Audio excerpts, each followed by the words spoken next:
Questa è una delle mie torte preferite. Per la torta della nonna bisogna fare la frolla e poi la crema pasticcera. Cominciamo dalla frolla. In un contenitore bisogna mettere 300 g di farina bianca 00 con 150 g di burro, che io direttamente vado a tagliare nella ciotola a pezzettini. Questo è burro freddo, si ammorbidisce a temperatura ambiente. Metto 150 g di zucchero semolato bianco e un pizzico di sale che farà risaltare poi i sapori.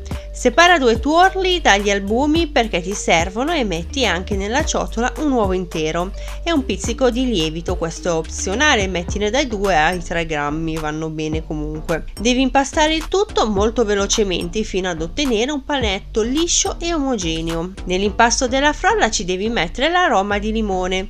Non devi scaldare troppo l'impasto, altrimenti il burro si squaglia troppo. Comunque, metti una volta che hai impastato l'impasto di pasta frolla in frigo e coprilo e fallo riposare per almeno mezz'ora. Per la crema pasticcera, invece, in un pentolino da latte devi mettere 500 ml di latte con dell'aroma di limone. Io uso la fialetta e ne sto mettendo più della metà, ma tu potresti utilizzare la scorza di un limone con la buccia, però edibile. Mi raccomando, controlla, se lo fai metti solo la parte gialla del limone. Il latte va poi scaldato. Io ci metto anche della pasta ai semi di vaniglia e mescola. In una ciotola metti solo 4 tuorli. Gli albumi ti serviranno solo dopo, in un secondo momento alla fine. Con i tuorli devi mettere 150 g di zucchero semolato bianco e mescola con una frusta da pasticcere o usa un cucchiaio di legno come sto facendo io. Continua a mescolare fino a che vedi che i tuorli sbiancano, dopodiché devi aggiungere 70 g di farina, che questo farà addensare la crema pasticcera. Mescola fino a che hai inglobato il tutto.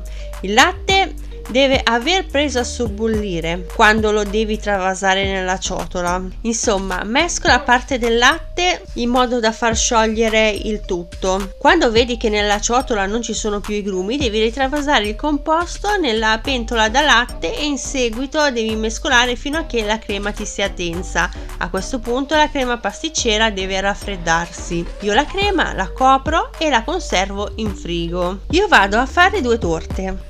Comunque l'impasto deve essere scaldato leggermente con le mani e per essere steso sul tavolo devi aiutarti mettendo della farina che fa in modo che l'impasto non si attacca al mattarello e neppure al tavolo. Poi devi andare a prendere questo impasto steso e metterlo nella teglia a forno, che deve essere imburrata e infarinata, oppure come ho fatto io ci ho messo solamente dello staccante spray, che io lo trovo semplicemente più comodo. Metti la crema pasticcera sopra la pasta frolla dentro alla teglia e dopo averla sistemata per bene devi stendere la frolla nuovamente, un altro strato, e metterlo sopra la torta in modo da richiudere la crema pasticcera all'interno. Comunque mentre lavori la pasta frolla non scaldare troppo l'impasto, quindi impasta velocemente. Ricordati che sopra la frolla devi con un pennellino spennellare il bianco delle uova finché poi i pinoli ti si attaccano meglio.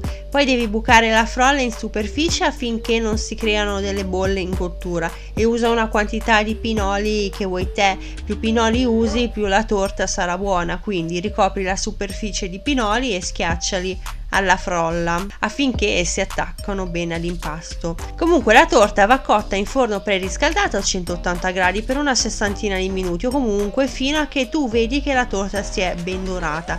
Quando la torta si è raffreddata devi sformarla e spolverarci sopra dello zucchero a velo. Buon appetito!